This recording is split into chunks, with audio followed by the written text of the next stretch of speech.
Pengesahan Undang-Undang Cipta Kerja diikuti dengan sejumlah unjuk rasa, beragam hoax, hingga pro kontra. Bagaimana semestinya aspirasi publik ini dikelola? Pagi hari ini Populi Center, Smart FM Network, dan Demas Senayan membahasnya dalam perspektif Indonesia.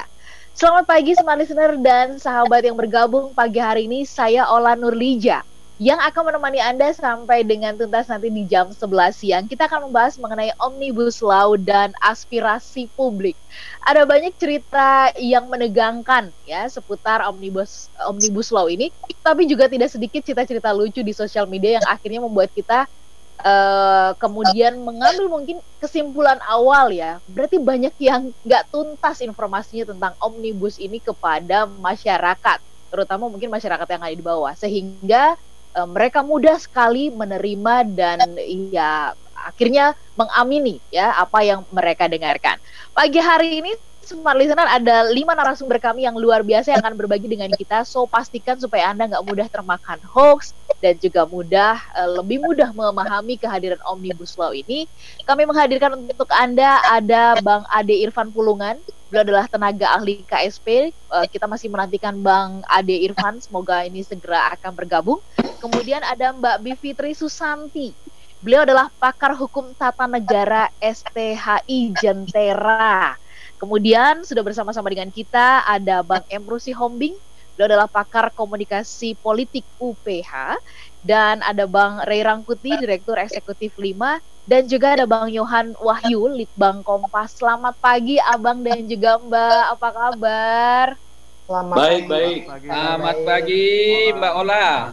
Oke, kalau siaran kita di Demas Senayan bisa sarapannya di sana di Demas Senayan ya. Kalau ini sarapannya dari rumah masing-masing. Sate Senayan. Sate Senayan. Kita sudah pernah bersama-sama dengan Bang Ray, kemudian juga Mbak Bivitri ya di Demas Senayan ya. Mudah-mudahan sih nggak lama lagi setelah nanti vaksin ini benar-benar bisa didistribusikan. Tahun depan kita udah bisa kumpul bareng lagi deh ya di Demas Senayan ya. Baik, kesempatan pertama nih, ini kan sedang menghangat banget ya, bahkan sampai kemarin itu ya mau kemana-mana susah karena jalan ditutup, karena kabar demo akan demo besar-besaran gitu ya, bahkan demo big besar-besaran lagi ya. Nah, saya kasih kesempatan dulu sebentar kepada Bang Emrusi Hombing ini. Banyak yang berkomentar kemudian di sosial media juga ya yang mengatakan bahwa ini kayaknya komunikasinya pemerintah nih ke bawah yang nggak beres begitu. Nah, mungkin secara awal dulu gitu ya, bagaimana pandangannya Bang Emrus? Silakan Bang. Baik, terima kasih Mbak Ola dan teman-teman narasumber dan peserta. Ada saya lihat nih teman-teman saya juga ini, Pak Elisa Lumbanteruan. Selamat pagi Bang Elisa Lumbanteruan. Baik, saya akan membahas. Saya terus terang tadi saya terpikir oleh saya mungkin didahului dari Pak Irfan Pulungan dari KSP gitu ya, dan tanda kutip beliau ini yang ada di pemerintah. Tapi karena pertanyaan diajukan ke saya akan coba memberikan suatu pandangan saya. Saya mengatakan bahwa dinamika yang terjadi di masyarakat, perbedaan pandangan secara demokratis itu sangat wajar sekali dalam suatu alam negara demokrasi. Karena setelah 98 Indonesia sudah demokratis dan urutan ketiga katanya catatan saya di seluruh dari negara-negara di dunia setelah Amerika dan India. Namun perbedaan pandangan itu saya melihat ada yang kurang produktif gitu ya. Bahkan ada pandangan-pandangan yang sangat kontra yang saya sebut dalam suatu komunikasi, yaitu seolah-olah berada di dua kutub di dua kutub yang berbeda berseberangan begitu ya, dan kadang mempertahankan suatu argumentasi masing-masing. Ada unsur dalam tanda kutub pokoknya gitu ya, saya menyimpulkan seperti itu. Padahal dalam suatu dialektika kita harus mencoba mendengar pandangan orang lain, dan juga kita juga tidak boleh merasa bahwa pandangan kita sesuatu yang paling benar. Nah, persoalannya menurut saya kenapa itu terjadi di ruang publik, sebenarnya saya melihat bahwa penyampaian pesan-pesan dalam proses persidangan di DPR kita dan materi-materi kurang begitu optimal disampaikan kepada publik. memang di satu sisi kita harus mengakui bahwa ada memang pasal-pasal yang belum tuntas dibicarakan. Oleh karena itulah maka di dalam sidang DPR ada sidang tertutup, ada sidang terbuka. Nah, paling tidak sidang yang terbuka ini draftnya itu juga disampaikan kepada masyarakat. Tetapi untuk sidang yang tertutup boleh jadi ini belum bisa disampaikan karena ada perbedaan yang sangat substantif yang belum bisa disampaikan kepada publik. Oleh karena itu dari sudut komunikasi ada memang komunikasi di ruang privat, ada komunikasi yang disampaikan ke ruang publik. Nah, kalau itu memang sidang terbuka yang sifatnya disampaikan kepada masyarakat gitu ya, dibuka saja supaya masyarakat itu punya pengetahuan dan pemahaman yang memadai tentang apa yang diperbincangkan. Karena menurut pandangan saya sidang-sidang terbuka, misalnya daftar isian masalah, DIM dan lain-lain sebagainya dibuka saja, karena ini sekaligus menurut pandangan saya sebagai suatu sosialisasi undang-undang ini secara indirectly. Nah, ini yang terlihat tidak optimal. Memang di dalam proses pembuatan saya melihat tahap itu sangat sesuai dengan undang-undang. Tetapi menurut pandangan saya dari aspek komunikasi alangkah baiknya ada keterbukaan. Kita akan berani suatu yang sifatnya adalah melampaui undang-undang tapi bukan menabrak undang-undang gitu ya. Jadi kalau ada memang suatu diskresi atau hal-hal yang sangat perlu sampaikan saja. Jadi tidak boleh kita bertindak hanya sekedar normatif saja. Itulah yang saya kenal dengan saya katakan sebagai pendekatan mekanistis gitu ya, sesuai dengan undang-undang. Nah, kalau sudah misalnya katakanlah sudah diputuskan di DPR kita, sampai sekarang kita belum terima, saya tidak tahu kapan, alangkah baiknya juga itu dipublish kepada masyarakat dari aspek komunikasi, supaya masyarakat bisa memahami isi tersebut, sehingga dialektika kita lebih produktif. Tetapi sampai sekarang saya belum mendapat atau kalau belum menerima. Oleh karena itu maka teman-teman di ruang publik bisa saja memberikan pandangan-pandangan yang sifatnya dari aspek yang informasi yang mereka terima yang belum tentu bisa itu informasi yang sesungguhnya atau boleh jadi itu informasi yang sesungguhnya. Tetapi menurut catatan saya melihat bahwa ada memang dasar filosofis atau dasar pijak atau semangat daripada undang-undang ini. Menurut pandangan saya berbasis kepada wacana yang ada di ruang publik. Pertama, menurut pandangan saya ini akan bisa menciptakan suasana kondisi kondisional masuknya atau terciptanya modal dalam negeri. Artinya masuknya modal dari luar negeri ke Indonesia. Nah, ini akan menciptakan suatu modal yang dapat kita gunakan untuk membangun bangsa dan negara, dan sekaligus bisa kita gunakan untuk mengatasi permasalahan yang sedang kita hadapi akibat COVID-19. Kemudian adalah saya melihat dari wacana publik juga mempermudah usaha-usaha, izin-izin perusahaan. Nah, kemudian adalah dengan mempermudah izin-izin usaha, termasuk usaha mikro, kecil, dan menengah.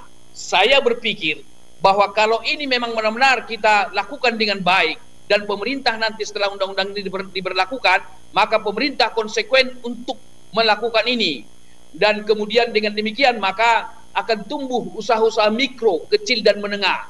Saya bermimpi gitu ya, kalau itu benar-benar kita lakukan, maka muncul pengusaha-pengusaha mikro, kecil, dan menengah, sehingga struktur ekonomi kita tidak lagi piramida yang sangat tajam, tetapi piramida yang bertingkat. Artinya kelas menengah akan lebih banyak, sehingga teman-teman kaum milenial, saya berpendapat bahwa kaum milenial nanti tidak lagi setelah tamat sekolah, kuliah, dan keahlian lainnya, tidak lagi membuat lamaran, mengantar ke sana kemari, tetapi mereka menciptakan lapangan kerja dengan usaha mikro, kecil, dan menengah. Ini sangat luar biasa, sehingga struktur sosial masyarakat kita nanti akan lebih banyak di kelas menengah. Dengan demikian, maka kelas menengah ini bisa jadi lebih banyak daripada kelas bawah, seperti piramida bersusun. Kalau itu sudah terjadi, maka Indonesia akan menjadi negara raksasa di dunia dari aspek ekonomi. Kenapa? Karena sumber daya alam kita melimpah, tambang kita melimpah, di laut melimpah, ikan kita masih dicuriin orang, dan lain sebagainya. Pertanian kita sangat luar biasa. Kalau kita lakukan mekanisasi pertanian sangat luar biasa, sehingga saya melihat bahwa ada paradigma perubahan dari paradigma karyawan, buruh, menjadi paradigma pengusaha. Bukankah ini lebih baik untuk bangsa dan negara? Demikian sementara. Oke. Bang Emrus ditahan dulu ya penjelasannya. Ini kita kayak di ruang apa namanya kuliah luar biasa. Saya mencatat banyak hal dari yang disampaikan oleh Bang Emrus ya. Semangatnya udah kerasa banget. Sabar sebentar untuk Mbak Bivitri, sabar sebentar untuk Bang Ade, dan kemudian juga Bang Yohan dan juga Bang Rey. Kita jeda sebentar ya. Sambil kita undang juga smart listener pagi hari ini, karena banyak yang protes selama ini nggak pernah dilibatkan. Nanti saya juga takut nih di demo nih. Jadi kita undang juga smart listener, silakan. Anda boleh pergunakan semua channel kami, YouTube channel Smart FM bisa Anda pergunakan untuk bertanya. Kemudian Anda juga bisa pergunakan WhatsApp kami di 0812 11 12 959. Apa sih dari kegelisahan Anda yang ingin Anda ungkapkan berkaitan dengan Omnibus Law ini? Ada 5 narasumber kami yang siap menjawabnya, so pastikan Anda mempergunakan kesempatan pagi hari ini mempertanyakan semua hal yang ingin Anda tahu tentang Omnibus Law. Kami jeda sesaat, tetaplah bersama dengan kami. Semua listener dan juga sahabat yang bergabung, terima kasih Anda masih bersama dengan kami. Saya menyapa Anda yang ada di Makassar, Manado, Banjarmasin, Balikpapan, kemudian Anda yang ada di Palembang, Pekanbaru, Medan. Selamat pagi untuk Anda semuanya yang ada di Yogyakarta, Surabaya, Jakarta, Depok, Tangerang, Bekasi, Serpong, Bogor. Selamat pagi untuk Anda semuanya. Silahkan, pagi hari ini kami mengajak Anda untuk juga ikut berbincang bersama dengan 5 narasumber kami berkaitan dengan Omnibus Law dan juga aspirasi publik. Ada Bang Ade Irfan Pulungan, tenaga ahli KSP, kemudian ada Mbak Bivitri Susanti, pakar hukum tata negara STHI Jentera, dan ada Bang Emrus Yombing, pakar komunikasi politik UPH, kemudian ada Bang Rey Rangkuti, Direktur Eksekutif 5, dan juga Bang Yohan Wahyu, Litbang Kompas. Kita masih menyimpan 4 narasumber tadi, kita sudah berbincang dengan Bang Emrus ya. Sebentar sebelum ke Bang Ade Irfan Pulungan, minta izin sebentar Bang Ade, sebelum ke Anda saya ke Mbak Bivitri sebentar ya, Bang Ade ya. Mbak Bivitri, ini undang-undang ini kabarnya ya kita baca gitu ya, dan kita dengar di media-media TV, radio dan sebagainya. Undang-undang ini sudah disetujui, disahkan di tanggal 5 Oktober gitu. Tetapi kemudian ya hingga sekarang begitu ya, masyarakat banyak yang mempertanyakan mana sih undang-undangnya, kayak apa sih isinya gitu ya. Sehingga ketika kita protes, masyarakat protes, terus pemerintah memberikan jawabannya, baca dulu dong sebelum protes, kan kira-kira seperti kira-kira responnya seperti itu. Nah sebenarnya memang apakah secara tata negara gitu ya, dalam hukum tata negara, begitu disahkan itu memang harus dipublikasikan. Nah bentuk publikasi yang semestinya itu seperti apa? Seperti apa pandangannya Mbak Bivitri? Baik, terima kasih Mbak Ola. Ini pasti seru nih ya. Jadi karena banyak sekali memang yang harus diluruskan. Ya. Dan hukum tata negara itu sebenarnya bukan hanya pasal. Itu dulu yang saya mau gariskan ya. Hukum tata negara juga berarti constitutional values begitu, dan juga prinsip-prinsip yang lebih luas mengenai demokrasi, yang moralitas demokrasi dan juga negara hukum begitu. Nah, jadi itu dasarnya dulu. Nah, kalau pertanyaannya apakah mengubah-ubah naskah, tidak ada informasi dan lain sebagainya, itu melanggar hukum tata negara secara prosedural? Iya. Melanggar prinsip? Iya juga. Jadi ini praktik yang sangat buruk. Dalam catatan kami bahkan ini yang terburuk ya dalam proses legislasi selama ini, terutama pasca reformasi. Nah, dari segi pelanggaran peraturan perundang-undangan saja yang kita mau bicaranya yang teks dulu lah ya, itu sangat jelas dikatakan dasarnya itu kan Undang-Undang 12 2011 tentang pembentukan peraturan perundang-undangan sebagaimana diubah dengan Undang-Undang nomor 15 tahun 2019.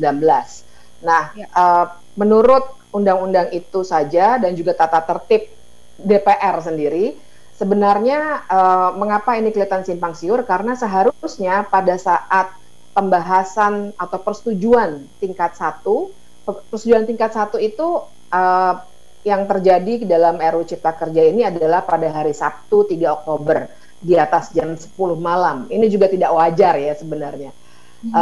Itu sudah harus ada naskah finalnya. Itu kelaziman dan juga diatur dalam undang-undang. Jadi biasanya kan kalau pembahasan itu dari yang besar dulu, alat kelengkapan DPR-nya, kemudian panitia kerja, kemudian tim sinkronisasi, Kemudian baru disetujui di tingkat 1. Jadi yang kecil dulu disetujuinya, baru nanti tingkat 2 itu yang di paripurna, yang biasa kita bahasakan dengan ketok palu. Nah, biasanya di tingkat 1 itu sudah ada naskah lengkapnya. Nah, ini kita tahu begitu terburu-buru, bahkan juga ada keinginan yang sangat luar biasa untuk mempercepat rapat dari tanggal 8 Oktober ke 5 Oktober tanpa pemberitahuan yang memadai. Ini juga menyalahi secara prosedural. Nah, jadi tanggal 3 malam itu dikebut. Ya, jadi tentu saja belum siap. Bahkan saya berbicara dengan dalam sebuah talk show juga, jarak dari persetujuan itu sampai dengan persetujuan tingkat 1 itu sekitar 2 jam saja. Terang saja kelaziman dan peraturan yang biasanya diterapkan untuk bisa punya naskah akhir pada persetujuan tingkat 1 tidak bisa diraih. Nah, Seninnya tanggal 5 Oktober jadinya tidak ada naskah sebenarnya yang betul-betul final. Kita tahu beredar 905 halaman begitu ya. Nah, itu kemudian ada yang 1052, 1035, terakhir 812. Saya sampai hafal karena saya mencoba menelusuri, karena yang diminta kan begitu. Kalau mau kritisnya yang benar dong. Nah, sumbernya yang mana? Karena masing-masing itu berbeda-beda loh Mbak Ola. Jadi nggak cuma klaimnya kan cuma ini dari kertasnya jadi F4 folio. Keliru. Kami sudah gunakan software. Zaman sekarang kan gampang ya. Kami sudah gunakan software. Ada perbedaan tuh. Masing-masing kami bedakan. Secara substansi juga ada yang berbeda. Nah, ini jelas melanggar prosedur. Dan tadi secara teks ya, secara prinsip pun tolonglah jangan hanya bicara soal teks peraturan perundang-undangan, tapi juga secara prinsip itu semua sebenarnya melanggar moralitas demokrasi. Ketok palu itu kan bukan cuma seremoni ya.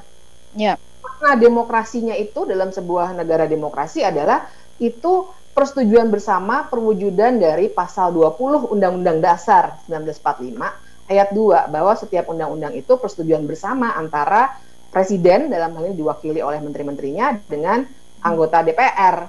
Nah, jadi ada makna besarnya dalam demokrasi kita. Kalau cuma dipandang itu cuma ketok aja biar mendului rencana buruh untuk demonstrasi, makanya dimajukan ke tanggal 5, ini sangat jelas melanggar moralitas demokrasi kita. Begitu Mbak Ola. Oke. Mbak Bivitri aja yang ahli hukum tata negara mengatakan ini perubahan-perubahan dari 800 900 saja itu membuat bisa bingung ya, ngejelimet dan sebagainya.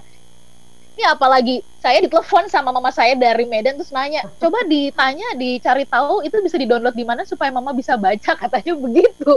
Itu yang masyarakat awam ya. Dan kalau misalkan saya beritahukan itu di-download di mana dan ternyata salah, kan ini juga menimbulkan persepsi yang salah lagi begitu ya. Nah, izin sebelum kita gali lagi, kita tajamkan dari apa yang dijelaskan oleh Mbak Bivitri, saya ke Bang Irfan. Selamat pagi Bang Irfan. Selamat pagi Bang Irfan. Selamat pagi para narasumber. Ada Bang Selamat pagi Pak Irfan. Ya, ini sebelum Mbak Fitri udah nggak ketemu ya. Nggak ngobrol ya. Oke. Ini sebelum ke Bang Irfan, ke Bang Rangkuti ya. Bang Rai, Assalamualaikum.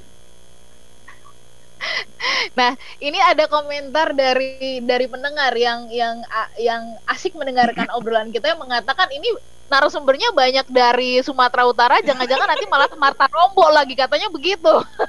Ya, kebetulan juga lagi ada di Medan ini. Lagi ada di Medan ya? Iya, di Medan. Nanti sebentar lagi terbang. Ya, jadi terbangnya ini ada kita digoda sama pendengar. Ini jangan-jangan nanti bukannya membahas Omnibus Law dan aspirasi, malah Marta Rombo lagi, katanya begitu. Oke, Bang Irfan, tadi Mbak Bivitri mengatakan ini dalam prinsipnya begitu ya, secara prosesnya dianggap begitu terburu-buru. Dari mulai jadwal rapat pun dipercepat begitu ya, dan kemudian juga masyarakat mempertanyakan urgensinya apa sih gitu ya di tengah situasi pandemi COVID-19 ini. Lalu ini ingin segera disampaikan gitu, ingin segera diberlakukan gitu. Mungkin boleh nggak diluruskan apakah benar ini memang begitu terburu-buru ya, ingin mempercepat segalanya dan dianggap menyalahi prosedural. Dari Bang Irfan sendiri sebagai tenaga ahli di jajaran pemerintahan, apa yang bisa disampaikan kepada masyarakat untuk meluruskan? Silakan Bang Irfan. Ya, terima kasih Mbak Ola. Pertama, saya mohon maaf ini ya, nanti nggak bisa sampai selesai mengikuti acara diskusi kita ini, karena saya akan prepare persiapan untuk kembali ke Jakarta. Pesawat saya jam 1, jadi harus persiapan. Oke, Bang. Ke Kuala Namu kan agak lebih jauh ya. Betul. Di sana bandara juga proses birokrasi rapid test ini kan agak repot juga sekarang ini kan. Panjang waktu. Jadi saya mohon maaf kepada para narasumber nggak bisa ngikuti secara maksimal waktu kita diskusi ini gitu ya. Baik, saya akan maksimalkan waktu ini ya, biar kita bisa berdialog, berdiskusi. Paling tidak ini adalah sebagai momentum kita bersilaturahim ya. Inilah keunggulan kecanggihan teknologi hari ini. Kita tidak bisa ketemu secara fisik, tapi kita bisa ketemu di udara secara virtual ya kan. Inilah makna dari saya lihat COVID-19 ini gitu. Jadi udara itu bisa mempertemukan kita gitu, ya kan. Jadi konsepsi misalnya apa yang dikatakan Pak Jokowi, misalnya ada tol laut, berarti sekarang ini ada tol udara ini. Dengan seperti ini kan bisa dikatakan menjadi tol udara ini ya Mbak Fitri ya, ya kan. Ya, yang pertama begini, tentu semua masyarakat ingin mengetahui ya tentang Undang-Undang Cipta Kerja ini, Omnibus Law ini, karena memang ini sesuatu hal yang baru bagi kita semua, bagi publik masyarakat mendengar namanya Omnibus Law ya. Ini kan suatu hal yang baru dalam hukum ketatanegaraan kita juga, ini suatu yang baru ya. Kita prinsip hukum kita juga tidak mengenal sebenarnya Omnibus Law gitu. Tapi ini saya lihat adalah terobosan hukum yang sangat luar biasa, yang kedepannya adalah menjadikan pemerintah menyiapkan wajah baru Indonesia ke depan gitu. Jadi memang Omnibus Law ini kan undang-undang yang terdiri dari 80 undang-undang, 174 pasal, 1.200 pasal ya. 174 pasal di Undang-Undang Cipta Kerja yang akan sudah disahkan, 1.200 pasal digabungkan menjadi satu undang-undang, itu namanya Undang-Undang Cipta Kerja. Tentu semua publik bertanya-tanya, apa sih isinya, apa sih urgensinya terhadap Undang-Undang Cipta Kerja ini, kenapa sih semua masyarakat ingin mengetahuinya gitu kan. Nah, tapi saya pikir ini adalah sesuatu hal yang sangat bagus ya. Secara komunikasi tadi sudah disampaikan oleh Bang Embrus ya. Kedepannya memang ini menjadi prioritas kita, prioritas bangsa Indonesia untuk bisa memperbaiki terhadap persoalan-persoalan yang selama ini muncul terjadi gitu. Nah, yang kedua tentu dari sekian publik yang ingin mengetahui itu terkesan ini katanya agak tertutup ya, agak tertutup, tidak transparan, bla bla bla bla bla lah gitu. Tadi yang sebagian saya tangkap dari Mbak Fitri, ada kesalahan prosedural ya, substansinya tidak dipenuhi secara ketatanegaraan gitu. Memang kita agak lupa, kita terkadang selalu mengoreksi itu di akhir, tapi lupa dan tidak terkesan mau untuk melihat dari awal gitu. Jadi lompatan-lompatan berpikir kita tuh kadang-kadang juga menjadi problem gitu. Saya memastikan undang-undang ini sangat transparansi. Karena apa? Ini disampaikan secara komunikasi, secara transparan di DPR. Media di DPR itu kan ada, TV kanalnya DPR, TV parlemen ya. Saya ketahui setiap perdebatan, setiap pembahasan di balik itu disiarkan oleh TV parlemen ya, dan itu disampaikan juga katanya streaming. Nah, jadi sebenarnya keinginan kita saja ingin mencermati setiap perkembangan ini atau tidak gitu. Nah, itulah problemnya. Terkadang kita lupa atau tidak berkeinginan proses-prosesnya. Nah, kita mengkritisi di akhirnya, ini terjadi bla bla bla bla bla gitu. Nanti saya klarifikasi ya Mbak Ola ya. Ya, oke. Nah, jadi itu. Jadi semua perdebatan yang terjadi di balik itu ya, di parlemen, saya pikir itu sangat dimunculkan, kan tidak ada misalnya yang disembunyikan gitu. Nah, semua misalnya aspirasi yang diinginkan oleh publik ya, stakeholder yang ada itu juga dimintakan, apakah itu secara lisan maupun secara tertulis. Nah, komunitas-komunitas tertentu misalnya seperti teman-teman buruh, teman-teman yang lainnya yang berkepentingan terhadap Undang-Undang Ciptaker ini diajak untuk berdialog, bahkan berkali-kali berdialog untuk merumuskan bersama-sama, mencari solusinya, bagaimana menyerap aspirasi, bagaimana bisa menemukan solusi terhadap titik temu sampai pasal ini jadi begitu ya. Persoalan yang ada di kemudian hari Undang-Undang Ciptaker ini. Nah, saya ketahui itu teman-teman DPR dan beberapa bersama pemerintah sangat maraton melakukan pembahasan Undang-Undang Ciptaker ini. Jadi makanya saya yakini tidak ada yang disembunyikan, tidak ada yang ditutup-tutupi terhadap pembahasan dari Undang-Undang Ciptaker ini. Itu tadi. Mungkin waktu kita saja yang tidak cukup kuat untuk mencermati secara keseluruhan proses-proses yang terjadi di DPR. Tapi saya tidak mau berdebat masalah prosesnya, kan sudah selesai. Alhamdulillah DPR sudah mensahkan ya pada tanggal berapa kemarin, 5 Oktober ya. 5 Oktober ya. Nah, proses itu tentunya kan sesuai dengan mekanisme yang ada di DPR gitu.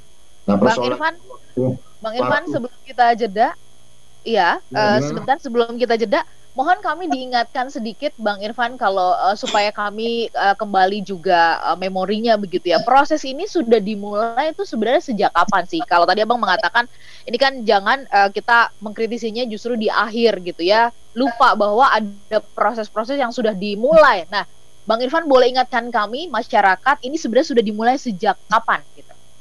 Sejak Januari kan ini undang-undang ini draftnya kan sudah muncul, walaupun di awal-awal itu memang ada kekeliruan ya, kita ketahui ya kan.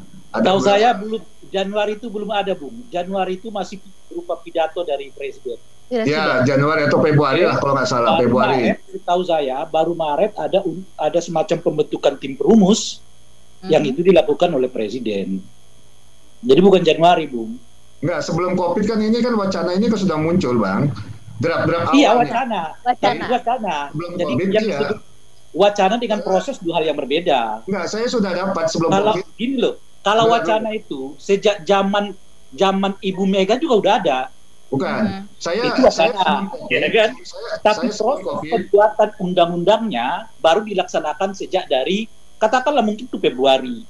Tapi bukan Januari. Saya sebelum COVID sudah dapat draft yang jadi perdebatan di publik itu ya, ada misalnya pasal keliru itu ya, bisa yang ada aturan yang kapan itu ya? Februari saya sudah dapat, memang itu memang banyak kekeliruan gitu ya, kita akui. Makanya itu kan diperbaiki, direvisi. Dan gitu. Itu udah diserahkan ke DPR belum? Draft itu belum kan? Nah, di situlah kan karena belum diterima DPR, artinya dari draft ini kan undang-undang RU yang inisiatif pemerintah. Iya, betul. Nah, inisiatif pemerintah. Tegasnya begini. Anda punya catatan nggak kapan tim perumus versi pemerintah itu bekerja? Ya, inilah saya katakan, artinya draft itu dari awal, ya kan, Omnibus Law ini kan disampaikan pada saat pidato presiden, pidato pelantikan presiden. Ya, itu ya. Memang pembahasan draft-draftnya itu berjalan ya perumusan setelah pidato ya. Oke, baik. Perumusan itu ya oleh pemerintah itu kan sekitar ya Januari, Februari lah. Februari itu saya sudah dapat materi kasarnya ya, memang belum diserahkan ke DPR. Baik, Bang Irfan sampai di situ dulu penjelasannya. Memang baik, kita jeda sebentar ya Bang. Oke, kita jeda sebentar. tadi Abang sudah mengingatkan sedikit, tetapi mungkin ini barangkali yang jadi bagian kesimpang siuran dari awal barangkali ya. Nanti kita minta sudut pandangnya juga dari Bang Rey dan Mbak Bivitri juga tadi ingin meluruskan sedikit. Kita jeda sebentar, kasih waktu juga kepada smart listener yang ingin menyampaikan aspirasinya. Anda boleh menyampaikan pertanyaan Anda ke 0812 11 12 959. Kami jeda sesaat. Smart Listener, tetaplah bersama kami dalam Perspektif Indonesia, inspirasi bagi kemajuan Indonesia.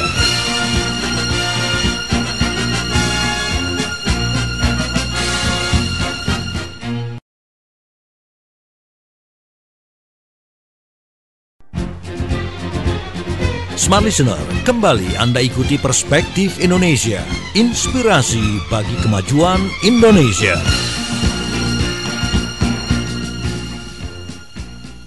Smart Listener dan juga sahabat yang bergabung, terima kasih Anda masih bersama dengan kami. Anda bisa menyampaikan pula aspirasinya, pertanyaan-pertanyaan Anda seputar Omnibus Law ini ke 0812 11 12 959. Sekali lagi ke 0812 11 12 959.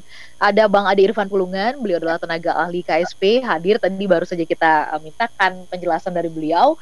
Ada Mbak Bivitri Susanti, kemudian ada Bang Emru Sihombing, kemudian juga ada Bang Rey Rangkuti dan juga Bang Yohan Wahyu dari Litbang Kompas ya. Litbang Kompas pasti punya catatan ini kapan sih sebenarnya Omnibus Law ini kata-katanya mulai muncul begitu. Nanti minta juga catatan dari Bang Yohan, tapi saya catat Kompas mengeluarkan informasi ini tuh disampaikan dalam pidatonya Presiden pada tanggal 20 Oktober ketika pidato Presiden RI ya, di saat itu pertama kali disampaikan begitu.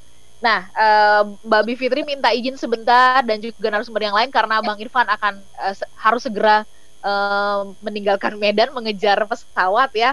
Bang Irfan, kembali ke Anda dulu sebentar. Bang Irfan, ini kan banyak yang mempertanyakan soal urgensinya apa sih gitu yang harus dikejar gitu ya, sampai terburu-buru banget gitu di tengah COVID kayak gini. Pemerintah dalam hal ini Presiden gitu ya dan jajaran kemudian DPR ini ngebut banget gitu loh sampai Omnibus Law ini harus segera disahkan begitu. Urgensinya apa kepada kebutuhan bangsa ini? Ini banyak pertanyaan yang diajukan oleh pendengar masyarakat. Mohon dikonfirmasi Bang Irfan. Ya, memang terkesan di publik yang kita tangkap ya, ini terlalu terburu-buru. Itu kan memang nggak bisa kita pungkiri, memang kesannya begitu. Tapi pada prinsipnya adalah semakin cepat undang-undang itu bisa dirumuskan dan disahkan, dan semakin cepat juga untuk bisa diberlakukan di publik, di masyarakat, ya, agar kandungan atau penerapan dari undang-undang tersebut ya bisa berlaku dan dimanfaatkan oleh kepentingan umum gitu.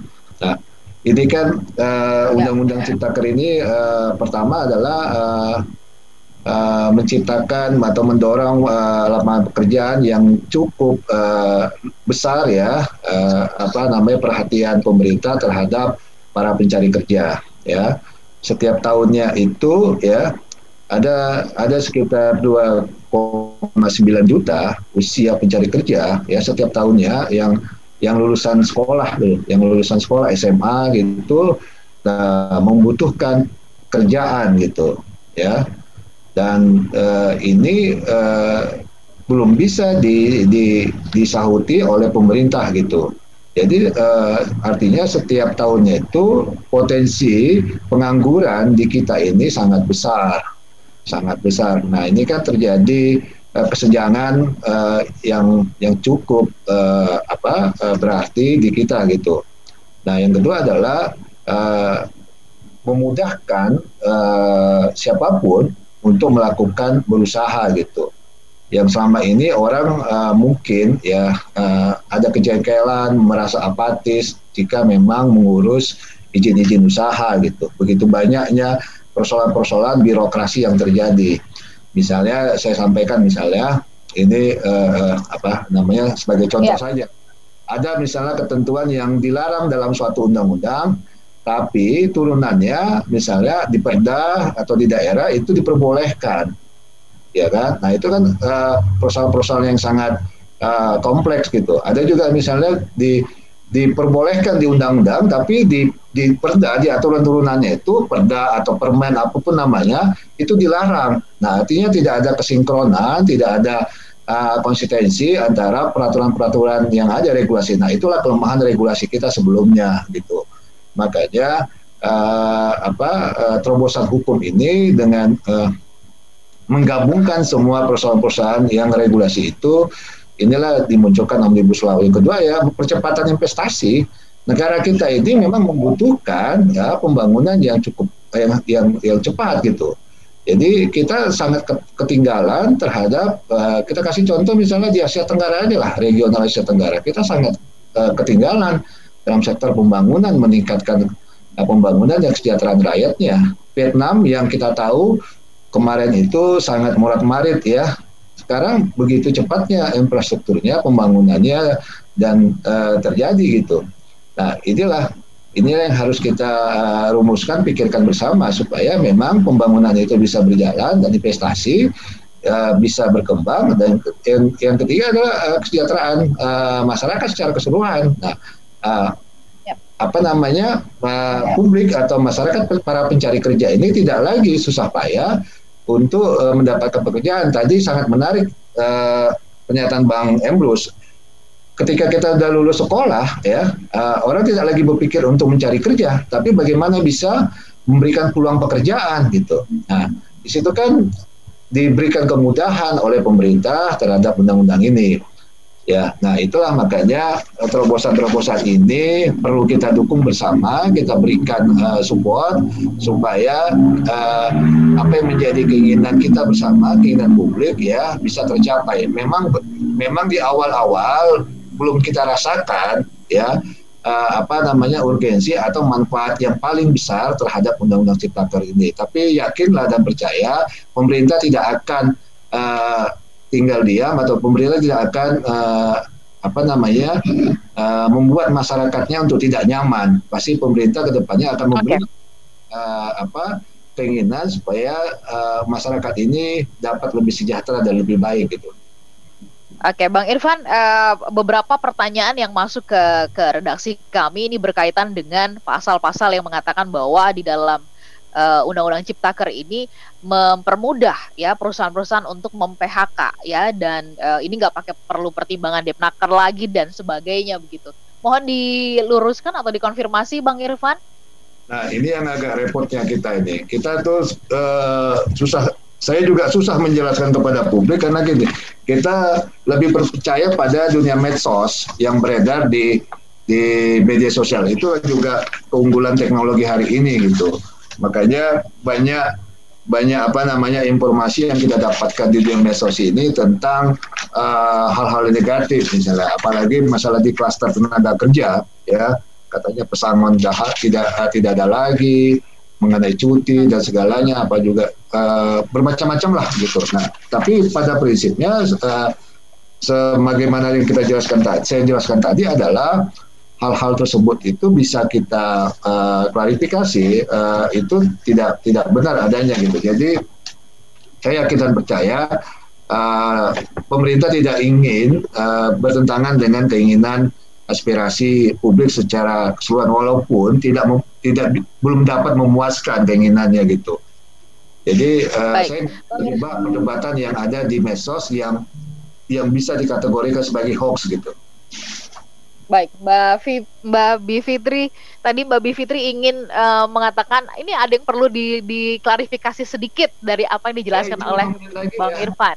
Saya izin 5 menit lagi ya. Silakan. Ini udah hampir jam apa 10. yang Sebenarnya silakan Mbak Bivitri. Sebenarnya banyak Mbak Ola yang harus diklarifikasi, tapi tadi saya kira kita perlu mendengar dulu ya. Jadi makanya saya minta izin dulu.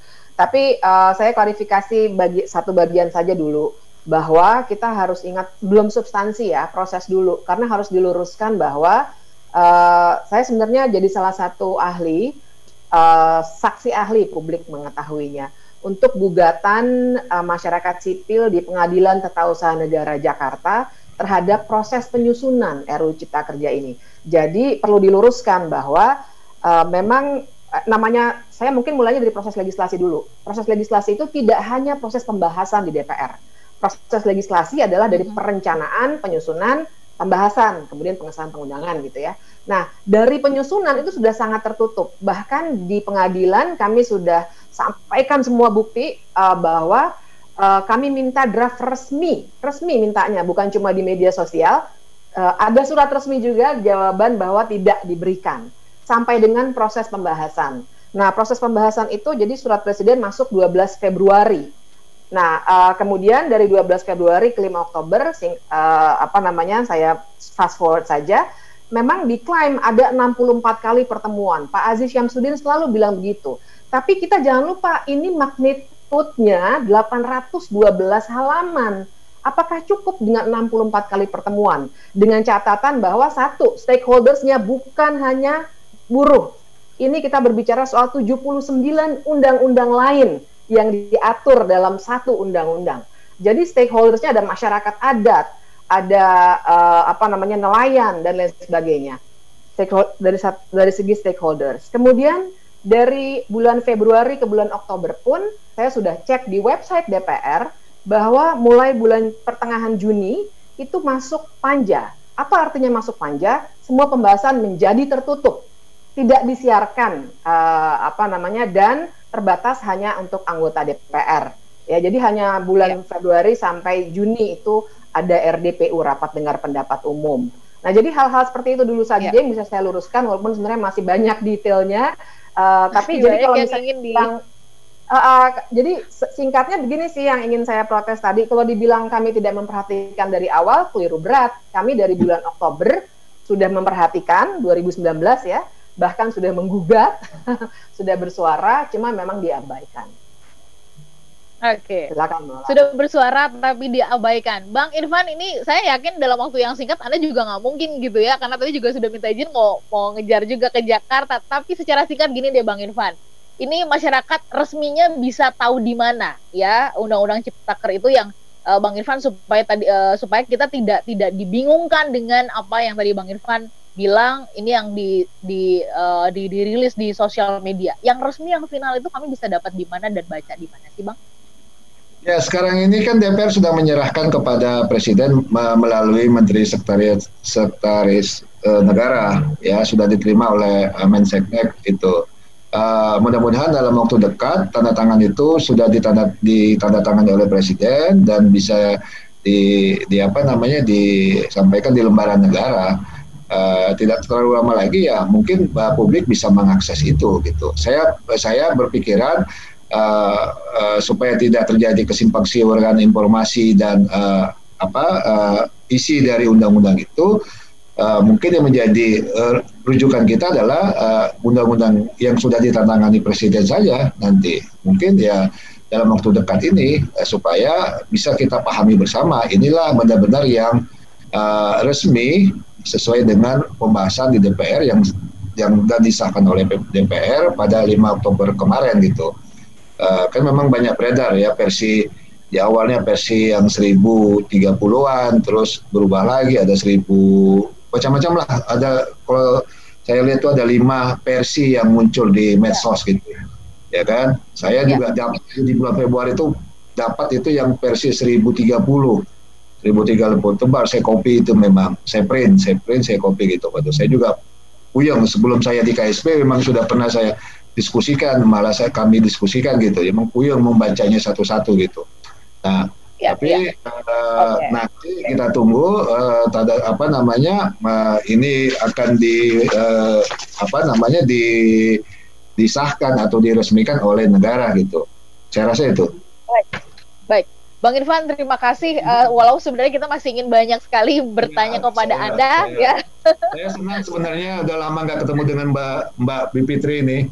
Ya kan, teman saya ngobrol lah kemarin diskusi ini. Ada Bang Embrus, Bang Rai ini juga teman saya diskusi. Harus diwujudkan ini Bang Irfan ya, sambil ngopi-ngopi kopi darat beneran lah ya, biar lebih enak gitu ngobrolnya ya. Lagi oleh Smart FM di Kopi Darat kita bisa, insya Allah kita datang. Baik, Malisnya juga siap Bang. Safe flight ya Bang ya. Selamat sampai di Jakarta. Salam sehat Baik. selalu ya. Oke, Salam sehat assalamualaikum selalu. warahmatullahi wabarakatuh. Waalaikumsalam. Baik, semua listener, kita masih simpan suaranya Bang Ray Rangkuti dan juga Bang Yohan. Habis ini setelah berita jurnal 9 akhir pekan, kami akan hadirkan perbincangan berkaitan dengan Omnibus Law dan juga aspirasi publik. Nah, ini tentang aspirasi publiknya nih. Sebenarnya bahasa membakar ya, demonstrasi yang sebegitu hebohnya gitu. Ini sebenarnya mau menyampaikan apa sih? Protes karena isinya atau protes karena penyampaiannya, protes karena prosesnya seperti yang tadi disampaikan oleh Mbak Bivitri yang sebenarnya juga banyak kecacatannya gitu ya. Nah, kita nanti bahas lebih lanjut di part yang kedua. Tetaplah bersama dengan kami dalam Perspektif Indonesia. Bapak Ibu minta izin, silahkan jika ingin menyeruput kopi dulu dan teh gitu ya di tempatnya masing-masing. Kita jeda sebentar ya. Dan tetaplah bersama dengan kami setelah Jurnal 9 Akhir Pekan. Smart Listener, tetaplah bersama kami dalam Perspektif Indonesia. Inspirasi bagi kemajuan Indonesia.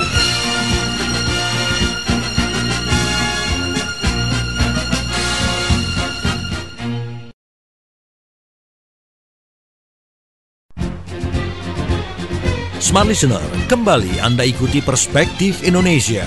Inspirasi bagi kemajuan Indonesia.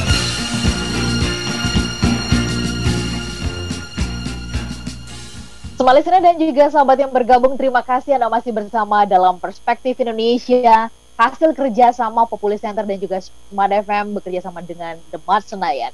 Semestinya acara ini kami adakan langsung live dari The Mart Senayan, biasanya bersama dengan narasumber kami di sana. Tetapi karena pandemi COVID-19 ini, sementara kita terhubung dulu ya melalui streaming ya, melalui YouTube channel Smart FM yang sekarang ini juga Anda bisa saksikan langsung. Kelima narasumber kami sudah berpisah dari kita tadi, Bang Ade Irfan Pulungan karena harus mengejar pesawat ke Jakarta ya. Dan sebelumnya tadi sudah ada komentar atau catatan dari Bang Emrus Sihombing, pakar komunikasi politik UPH di awal sesi tadi. Kemudian juga Mbak Bivitri Susanti, pakar hukum tata negara STHI Jentera. Masih kami tunggu untuk kita ajak ngobrol Bang Ray dan juga Bang Yohan ya. Saya ke Bang Ray dulu, Bang Yohan sebentar ya. Bang Ray, kalau melihat apa yang terjadi ya di dalam sepekan kemarin ya, masyarakat ini kan menjadi akhirnya apatis, ini tindakan-tindakannya kok jadi anarkis ya, merusak dan sebagainya. Tapi di balik itu ada pesan sebenarnya, aspirasi yang kayaknya itu nggak keluar. Kalau kayak anak nih kayak ngambek gitu loh ya, protes berat gitu ya ke orang tuanya karena ada sesuatu yang nggak dibuka, dirahasiakan gitu. Nah, Bang Ray boleh nggak bantu kami untuk melihat kondisi ini sebenarnya karena memang aspirasi yang tidak tersalurkan, pemerintah yang nggak mau dengar gitu ya, atau salurannya yang memang tertutup. Bang Ray silakan. Pertama kita koreksi dulu ya pernyataan tentang aksi-aksi yang kemarin itu dilakukan secara rusuh gitu. Memang faktanya rusuh, tetapi siapa pelakunya kan sampai sekarang kita nggak tahu. Betul. Apakah itu berangkat dari mahasiswa atau apa namanya elemen buruh gitu. Karena di Indonesia ini aksi-aksi dengan kekerasan itu memang sering terjadi, tetapi juga sering tidak berhubungan dengan peserta aksinya sebetulnya gitu. Jadi oleh karena itu ya kita bersabar untuk memastikan apakah para pelaku itu terkait langsung dengan aksi-aksi demonstrasi ini atau tidak gitu ya. Itu yang pertama. Nah yang kedua adalah soal apa tadi itu, soal mengapa demonstrasi ini begitu besar gitu ya. Harus mungkin perlu kita ingat bahwa ini kali pertama dalam sejarah pemerintahan Jokowi ya, di mana aksinya itu betul-betul sangat besar, baik secara massa maupun secara apa namanya itu daerah gitu, atau secara lokasi gitu. Jadi kalau kita lihat pada hari seingat saya hari tanggal berapa itu kemarin itu ya, yang secara serentak aksi dilakukan di seluruh Indonesia itu, hampir di semua kota di seluruh Indonesia itu melakukan aksi gitu ya. Jadi dari aspek lokasi ini kali pertama dalam sejarah pemerintahan Pak Jokowi aksi terbesar. Nah kalau masanya saya nggak tahu, kalau dia di Jakarta tentu belum setara dengan 411 atau 212 gitu ya. Tetapi kalau dikalkulasi dengan keseluruhan aksi di seluruh Indonesia itu bisa juga jumlahnya sangat besar gitu ya. Itu yang kedua. Jadi ini menurut saya sih betul jadi sinyal berat, keras kepada pemerintahan Jokowi bahwa ada satu suasana yang terlihat ya menimbulkan kekecewaan masyarakat yang begitu dalam gitu ya. Nah yang ketiga, peserta aksinya tidak hanya sekedar mereka yang secara langsung merasa terdampak dari keputusan undang-undang ini, dalam hal ini teman-teman buruh gitu. Faktanya mahasiswa, kaum akademisi seperti Mbak Bivitri tentu dengan caranya sendiri ya, bukan dengan turun ke jalan gitu ya. Apa namanya itu dan sebagainya ikut serta terlibat di dalam aksi-aksi penolakan ini ya. Saya menyebut aksi penolakan dulu lah ya, tidak hanya merujuk kepada aksi di lapangan di jalanan, tapi juga dalam bentuk sikap secara menyeluruh gitu, ikut terlibat di dalam penolakan ini gitu. Ada yang mungkin konsennya pada proses legislasinya dan itu mengakibatkan dia menyatakan protes gitu ya. Ada seperti katakanlah misalnya Mbak Bivitri, baik proses maupun substansinya juga mereka keberatan gitu ya, dan seterusnya dan seterusnya itu. Jadi ini pertemuan dari banyak kalangan yang tidak hanya menyentuh kepada objek yang dianggap paling dirugikan dari undang-undang ini, yaitu kaum buruh gitu. Ya. Tapi hampir melibatkan semua apa namanya itu ya, kelompok gitu ya, dari bahkan kelompok agamawan seperti kita ketahui seperti NU dan Muhammadiyah juga menyatakan keberatan mereka terhadap undang-undang ini, kan kira-kira gitu ya. Nah, apa yang bisa dilihat dari peristiwa ini? Yang bisa dilihat dari peristiwa ini menurut saya satu, memang ada kekecewaan pada proses dan juga pada substansi gitu. Tetapi di luar itu juga ada kekecewaan yang menurut saya cukup menyeluruh pada apa namanya pemerintahan Pak Jokowi ini, khususnya di periode kedua pemerintahannya gitu. Apa yang menyeluruh itu? Ya, ini nggak bisa dilihat semata-mata karena undang-undang Omnibus Law ini yang dianggap mengecewakan, baik proses maupun substansinya, tapi juga ada masalah ketika terjadi revisi Undang-Undang KPK yang setahun setelah revisi itu terjadi, makin membuktikan sikap protes masyarakat selama ini bahwa revisi Undang-Undang KPK itu akan berujung pada pelemahan KPK, kira-kira gitu ya.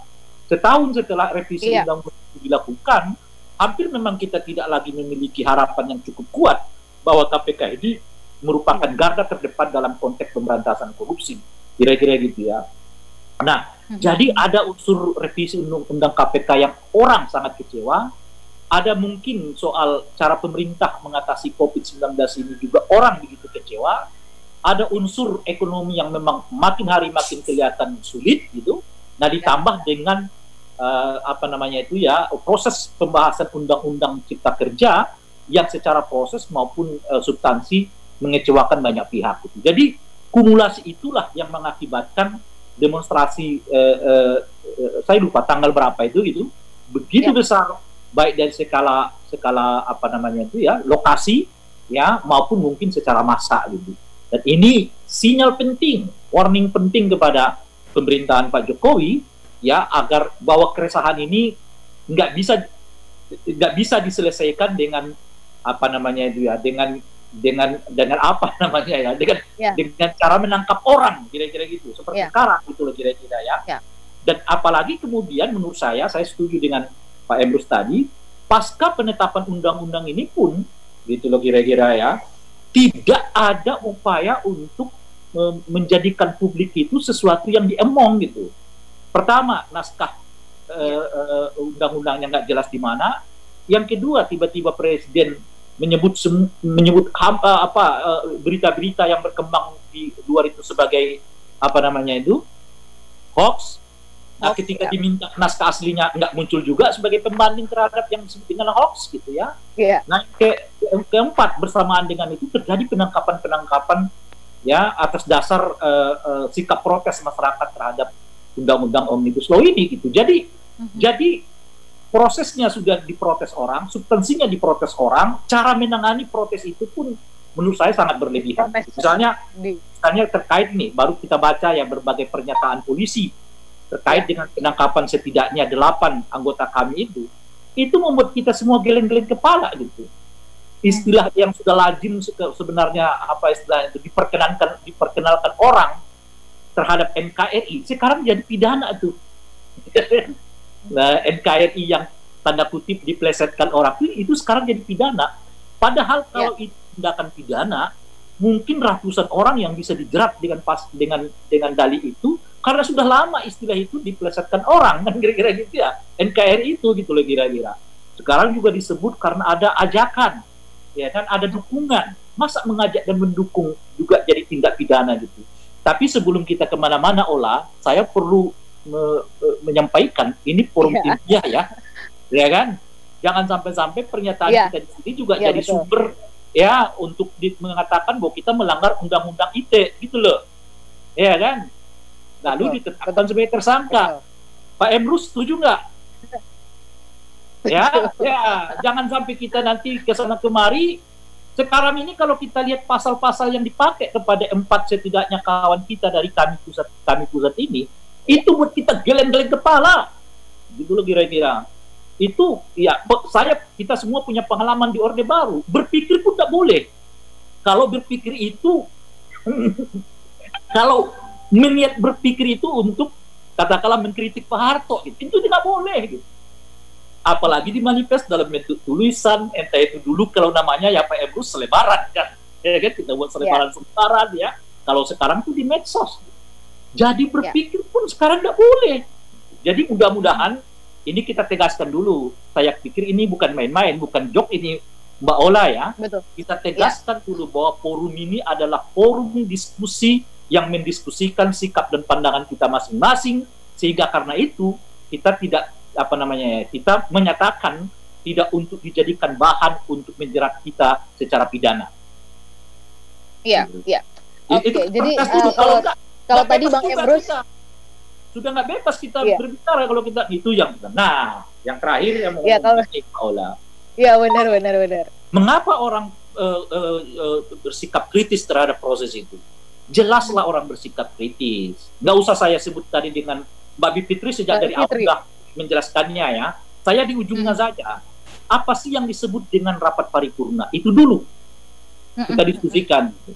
Rapat paripurna itu artinya mengandaikan ya dua hal yang paripurna. Pertama, peserta sidangnya harus paripurna. Gitu loh kira-kira. Apa yang disebut dengan sidang paripurna atau peserta paripurna di dalam rapat-rapat paripurna ditentukan oleh undang-undang. Dalam hal ini undang-undang MD3. Setidaknya setengah plus 1 orang dari jumlah anggota DPR, itulah yang disebut dengan peserta rapat sidang paripurna. Oke, setuju itu dulu. Oke ya? Ya, sampai di situ dulu sebentar Bang Rai. Kita jeda sebentar ya. Oke, tarik nafas dulu ya. Oke, nah ini yang saya suka ya, Sobat Listener. Sebenarnya kita kalau tadi Bang Ray dan Bang Emrus di awal mengatakan apa yang terjadi ini kan adalah sebuah dinamika dalam proses kita berdemokrasi. Nah, kalau kita punya pemikiran pemahaman yang sama dulu supaya kita tidak langsung menjudge apa yang terjadi kemarin begitu, karena itu kan tidak kalau kata bahasa Betawi. Mbak Ola, sekarang ini kan sudah terjadi pokoknya kan. Pokoknya apa kata presiden? Nah, ini yang enak nih. Kalau kata pokoknya gitu, mungkin banyak masyarakat nggak bisa dong. Anakku juga punya suara gitu ya. Baik, disimpan dulu ceritanya ya, Bang Yohan. Sabar sebentar. Catatan-catatan Anda di Litbang Kompas kita butuhkan untuk membantu kita melihat ini berdasarkan data di lapangan begitu ya. Kami jeda sesaat, semua listener silahkan. Anda bisa pergunakan WhatsApp kami di 0812 11 12 959. Smart Listener, tetaplah bersama kami dalam Perspektif Indonesia. Inspirasi bagi kemajuan Indonesia.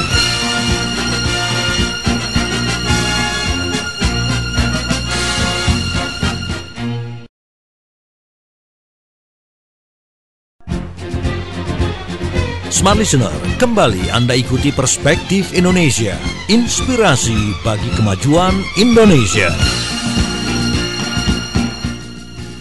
Smart Listener, Anda masih bersama dengan kami dalam Perspektif Indonesia, bicara mengenai Omnibus Law dan aspirasi publik. Tadi di awal Mbak Bivitri sempat mengatakan nih, 64 kali ketemuan gitu ya untuk membahas undang-undang ini, rancangan undang-undang Omnibus Law Ciptaker itu apa cukup membahas sekian ratus halaman? Kita yang 2 jam ngomongin cuman baru melihat tinjauan awal aja nggak cukup ya kan?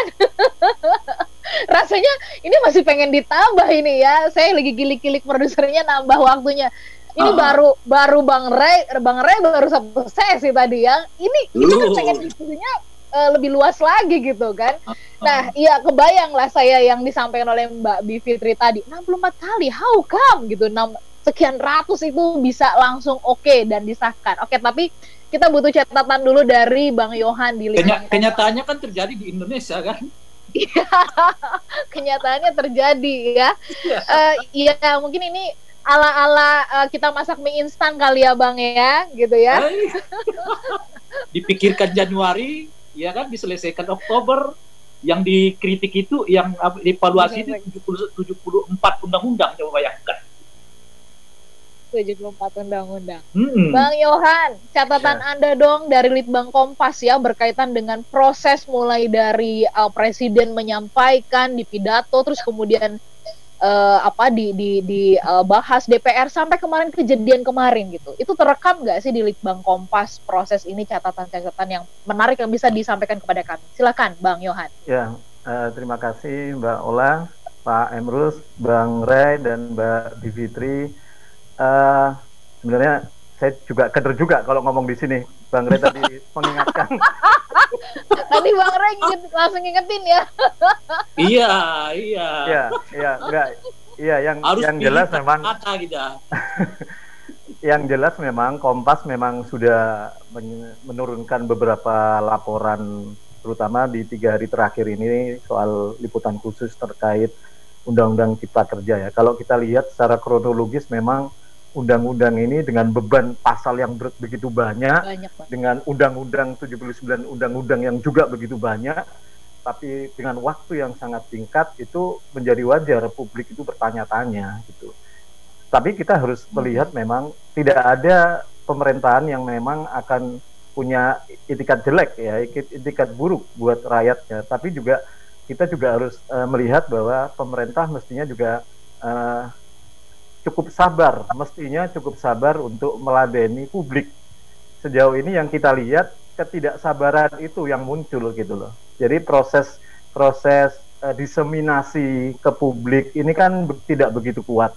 Kalau kita lihat jajak pendapat Kompas di Februari ketika pemerintah pertama kali menyerahkan draft itu ya, kalau nggak salah catatan Kompas itu 12 Februari pemerintah itu menyerahkan draft, itu publik sebenarnya tidak banyak tahu soal ini, tapi ketika kita tanyakan apakah mereka yakin ini akan bermanfaat, akan positif gitu ya, publik juga terbelah karena memang informasi terkait RUU Cipta Kerja ini memang masih minim gitu ya, yang muncul kemudian perdebatan sehingga ketika kita lihat secara kronologis yang dimuat Kompas 14 Oktober kemarin, di September itu mulai gencar lagi ya, persidangan yang sangat singkat itu, tidak ada seminggu itu. Kemudian masuk pada 5 Oktober itu disahkan.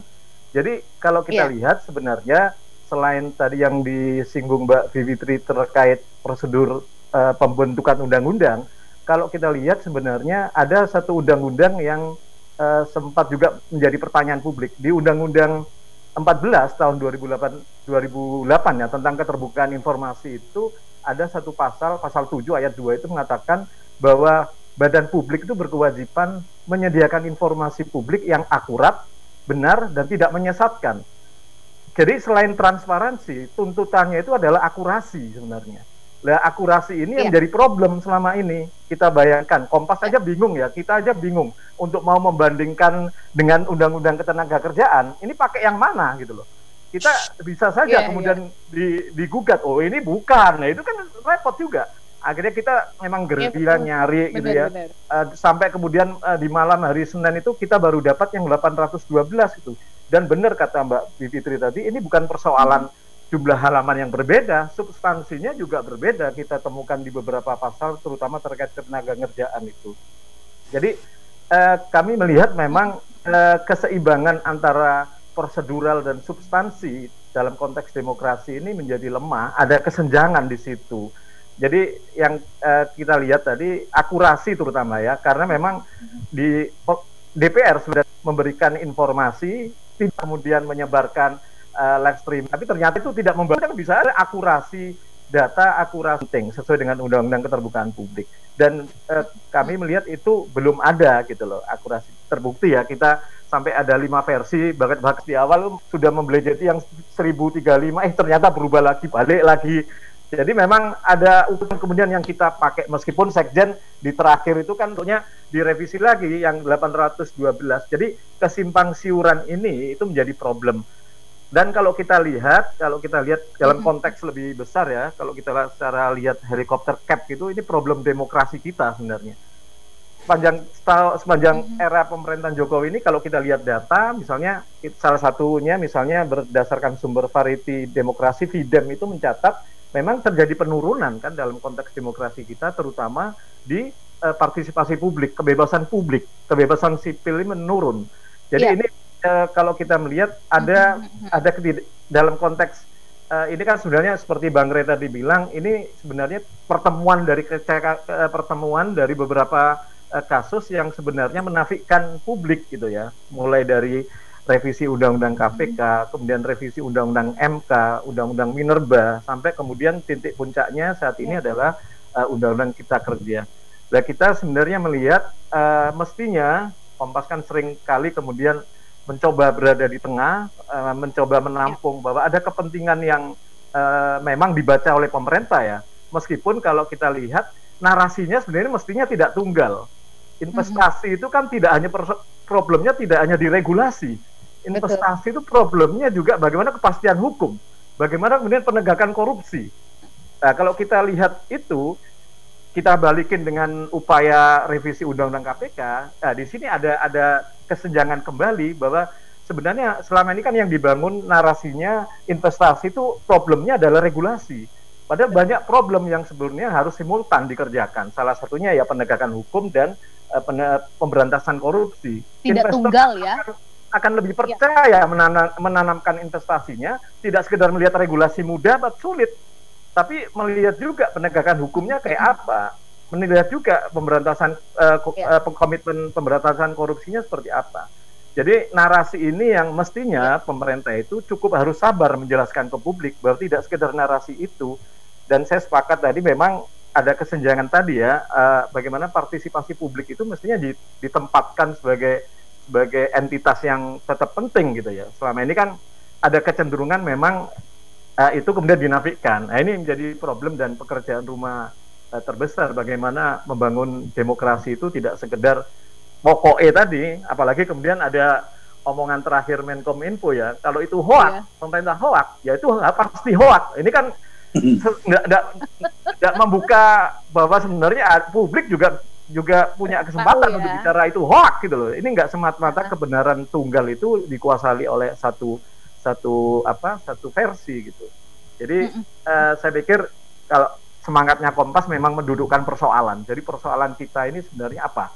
Tuntutan kita saat ini apa? Apakah benar itu yang menjadi tuntutan? Tapi yang pada titik tertentu Kompas memang mengajak untuk kemudian menguatkan kembali bahwa relasi antara pemerintah dan publik itu tetap harus dibangun secara kuat gitu loh. Karena bagaimana kemudian membangun kepercayaan investor ketika kepercayaan publik pada pemerintah justru tergerus misalnya. Ini kan ada, sesuatu yang kontraproduktif nantinya. Sementara itu Mbak Ola. Iya.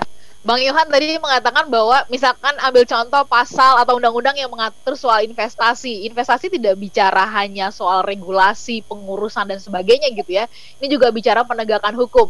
Sementara tadi Bang Rey mengatakan ya sebelumnya soal undang-undang berkaitan dengan KPK direvisi dan kemudian ada proses di mana tim KPK sendiri mengundurkan diri dan sebagainya. Nah, ini yang kemudian akhirnya berakumulasi dengan situasi ini lalu kemudian momentum disahkannya undang-undang Omnibus Law Ciptaker ini momentum untuk mengeluarkan unek-unek sesungguhnya gitu ya Mas Yohan melihatnya ya. Ya, maksud saya jangan sampai pemerintah kemudian memprioritaskan kepercayaan investor, membuka kepercayaan investor tapi mereka kehilangan kepercayaan publik gitu. Ini kan problemnya. Yeah. Mestinya ini mestinya ini kan sudah dihitung gitu oleh pemerintah. Dalam bahasa yang lain, menurut saya, demokrasi nggak boleh digadaikan untuk kepentingan mengundang investor. Yeah. Itu prinsip soalnya gitu. Nggak boleh digadaikan. Kita kan pernah dulu mengalami itu dalam sejarah kita. Bagaimana demokrasi ditekan demi semata-mata apa yang mereka disebut sebagai pertumbuhan. Betul. Tapi apa akibatnya? Pertumbuhan nggak dicapai, demokrasi nggak ada, yang ada adalah kita gontok-gontokan. Dan itu kita alami sampai sekarang. Nah, betul. Itulah menurut saya yang kurang jeli dipahami oleh, aduh, ini nanti kita susah juga ini. Bahasa yang aman, Bang. Kurang sabar. Iya, kurang sabar ya itu. Boleh saya olah. Kompas bagus lah kalau gini-gini. Jadi kalau sekarang kita memilih diksi pun harus hati-hati gitu ya. Kan membangun demokrasi kan butuh kesabaran itu. Ya, betul. Nah, kesabaran itu menurut saya memang betul, kesabaran tidak ada. Ya. Termasuk tadi misalnya apakah sebuah rancangan undang-undang yang akan dibahas di rapat paripurna itu masih memungkinkan untuk dirubah, direvisi macam-macam. Ya asumsi saya tidak mungkin. Namanya juga rapat paripurna, ya naskahnya juga harus paripurna gitu loh, Pak. Udah paripurna. Jadi karena dilihat di undang-undang pun dinyatakan dalam undang-undang MD3 itu rapat paripurna, khususnya di rapat tingkat 2 ya, yang artinya paripurna untuk merapatkan hasil rapat tingkat 1, kira-kira gitu itu sudah sikapnya sudah mengatakan setuju nggak setuju. Jadi nggak ada lagi koreksi. Anda tinggal mengatakan setuju atau tidak setuju terhadap undang-undang itu. Selesai gitu. Nah, kapan revisi terakhir dilakukan? Revisi terakhir dilakukan itu pada pandangan mini praksi. Jadi kalau ada pandangan mini praksi yang berbeda, nah itu nanti akan dirumuskan lagi oleh Balik. Nah, oleh Balik diminta nanti kepada tim sinkronisasi untuk mensinkronisasi. Setelah disinkronisasi, dikembalikan lagi naskahnya kepada Balik. Balik kemudian berkirim surat kepada pimpinan DPR untuk menjadwalkan supaya dilakukan paripurna pengesahan rancangan undang-undang ini. Kira-kira gitu. Nah, pimpinan DPR enggak seperti sikapnya Bung Aziz Samsudin. Dia harus cek betul, ini udah siap nggak? Udah benar nggak? Udah tepat nggak? Apakah masih ada perubahan apa enggak? Itu dicek oleh pimpinan. Kalau Balik mengatakan tidak ada, udah fix 100%, nah barulah diagendakan rapat paripurna. Yang rapat paripurna itu di dalam undang-undang 5 hari sebelum rapat paripurnanya atau 7 hari saya lupa, dikeluarkan undangan kepada anggota DPR untuk menghadiri rapat paripurna. Apalagi ini paripurna yang berhubungan dengan legislasi, bukan rapat paripurna yang berhubungan dengan pengawasan. Gitu kira-kira. Kalau yang berhubungan dengan pengawasan, ya itu bisa dilakukan kapan waktu karena itu bersifat politik, dinamis sifatnya gitu. Tapi kalau yang berhubungan dengan legislasi, undangan kepada anggota DPR, ya saya nggak tahu, mungkin Mbak Fitri yang bisa menjelaskannya itu, minimal 5 atau sampai 7 hari sebelum rapat paripurna itu dilaksanakan sudah diterimalah oleh semua anggota DPR gitu. Itulah proses legislasi yang benar, yang tepat, yang sesuai dengan alur. Jadi kalau masih ada anggota DPR yang mengatakan di rapat paripurna ini naskahnya belum dinyatakan fix, ya tunda paripurnanya. Kalau di paripurna terjadi perdebatan yang panjang, tunda pengesahan naskahnya. Itu logika rapat di mana-mana. Jadi yang diputuskan itu harus fix 100%. Jadi kalau tidak 100%, ya tunda. Kan ada sifat penundaan sidang namanya kan, dan seterusnya itu. Tapi lagi-lagi, saya berniat baik ya. Mudah-mudahan ini tidak ditangkap sebagai ancaman. Baik, Ola, boleh. Baik, Bang Emrus, sabar sebentar, kita masih punya satu sesi lagi ya. Tadi juga saya ingin konfirmasi ke Mbak Bivitri. Berkali-kali tadi narasumber kita, bahkan juga tadi Bang Irfan mengatakan ini terobosan hukum. Nanti kita mau tanyakan tentang terobosan hukum yang dimaksudkan ini sebenarnya apa begitu ya dengan kehadiran Omnibus Law ini. Nanti kita sambung untuk satu sesi yang terakhir. Smart Listener, selalu kurang sekali waktunya kalau kita ingin berdiskusi lebih luas lagi. Tetapi nanti kita manfaatkan satu sesi yang terakhir. Kami kembali setelah jeda berikut ini. Smart Listener, tetaplah bersama kami dalam Perspektif Indonesia. Inspirasi bagi kemajuan Indonesia.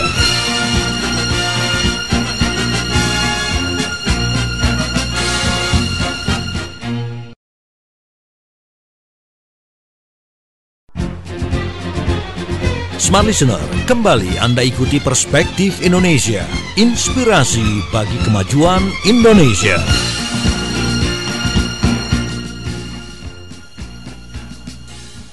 Smart Listener dan juga sahabat yang bergabung, terima kasih. Ini rasanya sih saya merasa juga dari obrolan di awal ya, ini belum cukup banget ya. Banyak, ini masih pandangan-pandangan awal dari narasumber-narasumber kita yang hadir pagi hari ini mengenai Omnibus Law dan juga aspirasi publik. Tapi setidaknya ini memberikan gambaran kepada kita gitu ya, bahwa ada banyak sekali proses memang yang harus kita kritisi. Bukan cuma sekedar ketika kemarin pemerintah mengatakan ini sudah disahkan, ternyata ini juga dari awalnya banyak yang membuat kita juga jadi bertanya-tanya begitu ya, ini kenapa sih harus dikejar, dikebut dan sebagainya.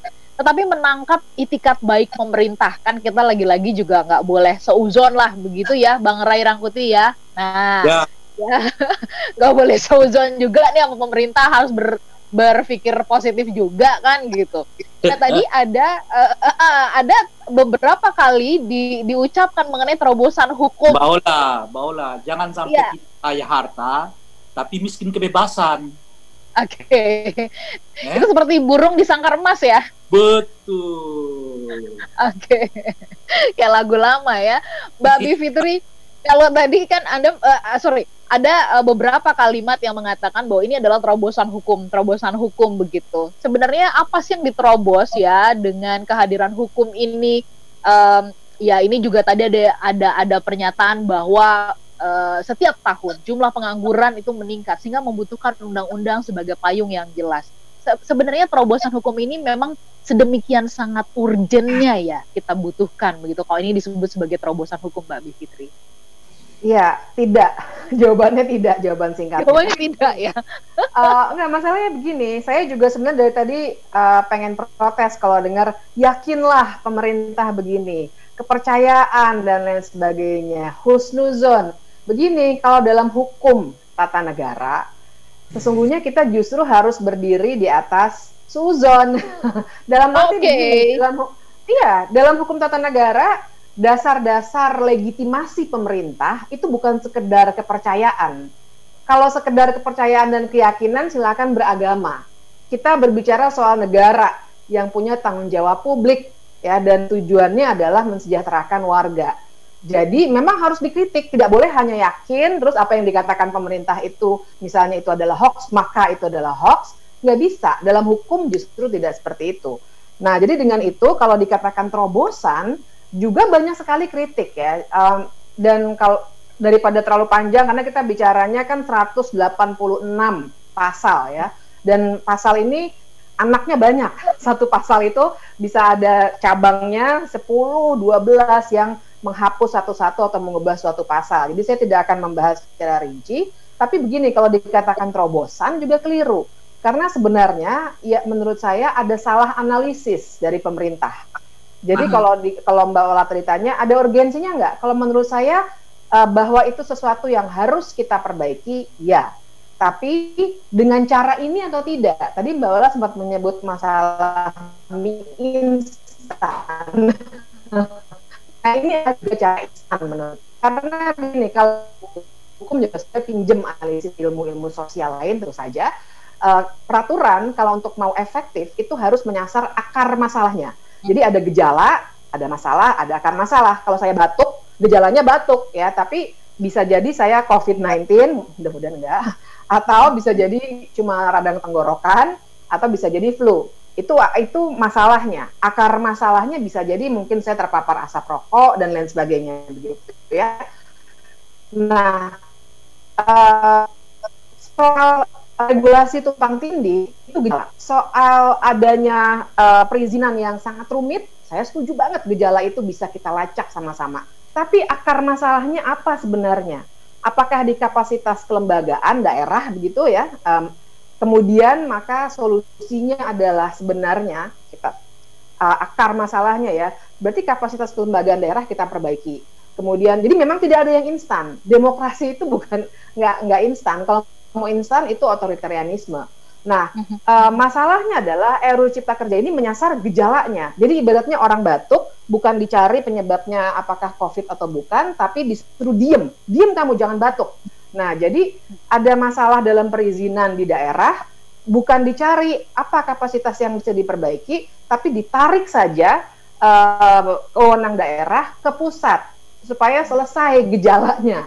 Nah, jadi buat saya dalam dalam saya coba sederhanakan karena waktu kita tidak banyak, itu sebenarnya yang menjadi masalah. Jadi saya juga setuju kalau kita semua ingin sejahtera, ada pertumbuhan ekonomi, tentu saja cara yang dilakukan oleh RU. Bahkan ada Global Competitiveness Report yang bilang bahwa yang paling tinggi masalahnya di Indonesia bukan soal perizinan atau yang lain, tapi korupsi. Tapi apakah korupsinya yang disasar? Ternyata malah KPK-nya sudah dimatikan duluan gitu. Nah, jadi urgensinya bahwa menurut saya sebenarnya tidak ada, tidak perlu terburu-buru begini. Kalaupun mau kita melakukan sesuatu, pun itu terobosan, maka bahaslah dengan patut begitu ya. Dan kemudian apakah satu RUU mengubah 79? Mungkin harusnya kalau ini adalah RUU kecil yang maksudnya katakanlah instead of satu RUU kita jadikan misalnya ya 10 RUU begitu, kemudian dibahas dengan wajar setahun begitu. Kalau mau paralel boleh, tapi intinya bahaslah dengan baik karena undang-undang ini kan mengatur seluruh masyarakat, tidak hanya mengatur anggota DPR. Jadi masyarakat harus berpartisipasi. Gitu. Oke, Mbak Bivitri, yang terakhir, apakah tepat kalau sekarang ini masyarakat diarahkan kalau memang Anda nggak setuju, maka ajukan protes kepada MK.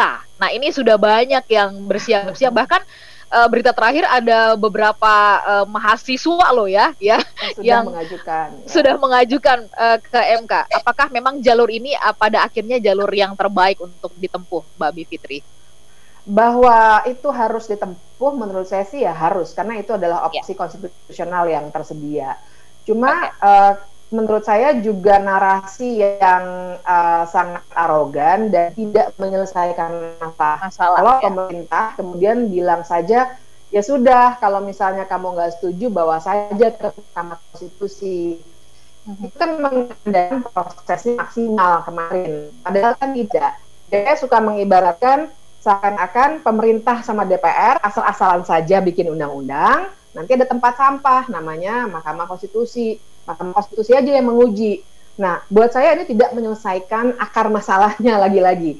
Jadi cuma orang demonstrasi kemudian disuruh bawa ke MK, orang demonstrasi ditanya sudah baca undang-undangnya atau belum, itu bukan cara untuk menyelesaikan masalah-masalah kemasyarakatan. Ini respons yang sangat buruk dari pemerintah menurut saya. Oke, Bang Emrus, sebagai kami menganggap bahwa abang yang kami tuakan lah pagi hari ini ya, gitu ya. Supaya... Pak Putih mungkin lebih tua. Oh gitu ya. Mungkin. Iya. Tapi kalau kita cek berdasarkan batang tubuh di Tarombo Batak, bisa jadi abang yang lebih tua, gitu kan. Nah, abang, masyarakat ini tentu kan ingin sekali mengkomunikasikan, tetapi situasinya seperti ini ya. Apa yang abang bisa sarankan kepada pemerintah, disarankan juga kepada masyarakat gitu kan? Intinya kalau kita sebel-sebelan bukan berarti kita nggak boleh ngomong kan, kita nggak boleh menyampaikan kan gitu. Ke depan atau dalam waktu yang singkat ini, apa yang ingin abang sampaikan supaya kita masing-masing satu juga tetap harus berkomunikasi dan apa yang bisa kita pakai pada saat ini? Silakan bang. Baik, saya secara akademik mengatakan bahwa komunikasi publik pemerintah secara keseluruhan, utamanya dalam penanganan atau komunikasi mengenai Undang-Undang Cipta Kerja ini belum maksimal. Dalam suatu webinar yang dilakukan suatu kementerian beberapa waktu yang lalu, saya salah satu narasumber, dan mayoritas para narasumber itu mengatakan persoalan komunikasi publik. Nah, ini seharusnya yang harus diperbaiki. Menurut saya, berkali-kali saya sampaikan ke ruang publik, bahwa teman-teman kita yang ada di juru bicara presiden tidak ada latar belakangnya komunikasi. Mohon maaf. Jadi saya harus sebut ini, sehingga manajemen komunikasi mereka tidak kuasai. Karena misalnya, kalau orang menteri keuangan dari doktor komunikasi sangat tidak tepat. Harus orang keuangan atau ekonomi. Nah, coba bayangkan para juru bicara yang ada di sana itu. 4 orang yang ada di sana tidak ada latar belakang komunikasi. Ini saya sudah sampaikan di ruang publik. mohon kalau boleh saya sampaikan kepada Bapak Presiden, itu perlu tanda kutip dievaluasi lah, kalau tidak mungkin di reshuffle gitu ya, tanda kutip, karena manajemen komunikasinya tidak jalan, manajemen komunikasi publiknya tidak jalan. Apa yang mau saya katakan adalah acap kali pemerintah dalam menangani suatu isu tertentu itu seperti komunikasi pemadam kebakaran, kalau ada isu baru di counter, padahal komunikasi itu harus dikelola secara manajemen gitu ya, apapun itu. Misalnya Bu Fitri, saya kira pantas kalau dia jaksa agung dibanding saya, misalnya seperti itu, karena dia akan menguasai manajemen komunikasi, manajemen hukum daripada saya. Ini the right man on the right job belum ada di posisi komunikasi. Kita lihat Menteri Komunikasi kita juga tidak latar belakang komunikasi. Silahkan pertimbangan politik iya, tetapi juga pertimbangan profesionalitas juga harus dipertimbangkan, kapabilitas gitu ya. Komunikasi itu sudah sebagai sains, komunikasi itu sudah sebagai profesi. Oleh karena itu harus ditangani secara profesional. Saya ambil suatu contoh misalnya, kalau manajemen komunikasinya bagus, bisa nggak kita antisipasi isu ini akan mungkin muncul terkait dengan ini, sehingga kita sudah melakukan komunikasi, pemberian informasi kepada masyarakat yang tersebut menimbulkan imunisasi komunikasi di ruang publik. Kenapa terjadi demonstrasi? Kenapa terjadi penolakan? Karena mereka mendapat informasi dari yang bukan dari pemerintah, begitu ya. Ini harus menjadi evaluasi penting bagi pemerintah. Saya tidak tahu, masih ada waktu bagi Bapak Presiden sekitar 4 tahun lagi. Saya kira tim komunikasi ini perlu direvisi. Baru kemudian adalah ada tadi pandangan beberapa catatan saya, ini terkesan tertutup, ini sangat debatable. Ukuran tertutup itu apa? Saya terus terang, saya mengambil doktor saya penelitian di DPR, bagaimana proses pembuatan dari aspek komunikasi politik. Di sana itu saya pikir ada sidang terbuka, ada sidang tertutup. Memang sidang terbuka itu adalah untuk publik. Persoalannya apakah diakses oleh kita semua, apakah diakses oleh media. Sementara media juga, mohon maaf harus saya sampaikan, dia punya framing, dia punya agenda juga. Saya pengajar teori media, bahwa bagaimana media itu di negara-negara demokrasi, bagaimana media itu di negara katakanlah otoritarian. Jadi syarat dengan agenda dan framing mereka, walaupun saya tidak sebut nama-nama media tersebut, tetapi ada media yang bagus kok. Saya terus terang kalau dapat informasi sesuatu, saya akan akses media yang saya anggap kredibel dan juga tidak dan independen, bukan berpihak ya, bukan netral. Baik, yang saya mau katakan lagi, saya banyak catatan saya. Misalnya katakanlah Pak Rangkuti mengatakan bahwa persoalan sedikit aja mengenai KPK misalnya, itu jadi perdebatan yang panjang karena memang penanganan kasus juga di undang-undang yang lama, banyak di sana juga yang sudah tersangka tapi tidak terproses. Jadi oleh karena itu saya kira perlu kita benahi. Satu lagi yang mau saya sampaikan adalah bahwa penanganan persoalan ini adalah dikatakan tadi tidak hanya sekedar juridis seperti teman kita Wahyu dari Kompas tadi mengatakan, setuju saya. Tetapi bukankah persoalan itu kita harus urai dulu satu-satu dari sudut pembuatan regulasi, penegakan hukum dan lain-lain semuanya.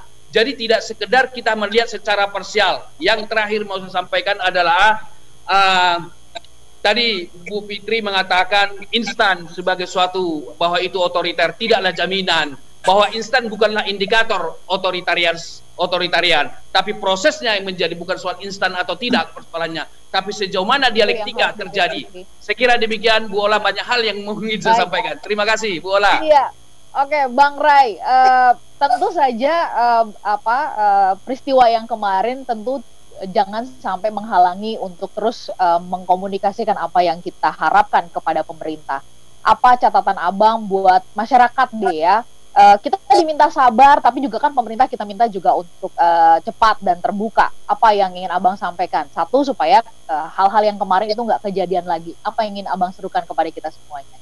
Pertama, kalau kita bisa selesaikan di awal, kenapa kita selesaikan di ujung? Kan? Kenapa selalu menyebut ke MK? MK itu di hilir. Kalau kita perbaiki di hulu, kenapa harus ke hilir gitu loh kira-kira kan? Itu pertama. Jadi istilahnya begini, mestinya kawan-kawan di DPR itu merasa malu kalau sampai semua undang-undang yang mereka buat itu berujung di MK gitu loh. Ya. Itu mestinya mereka malu juga tuh, baik prosedurnya maupun materinya, substansinya. Gitu. Ya. Nah itu yang saya katakan. Nah, kritik kita ini sebetulnya mau mengatakan perbaiki hulu. sebelum kita sampai di hilir gitu.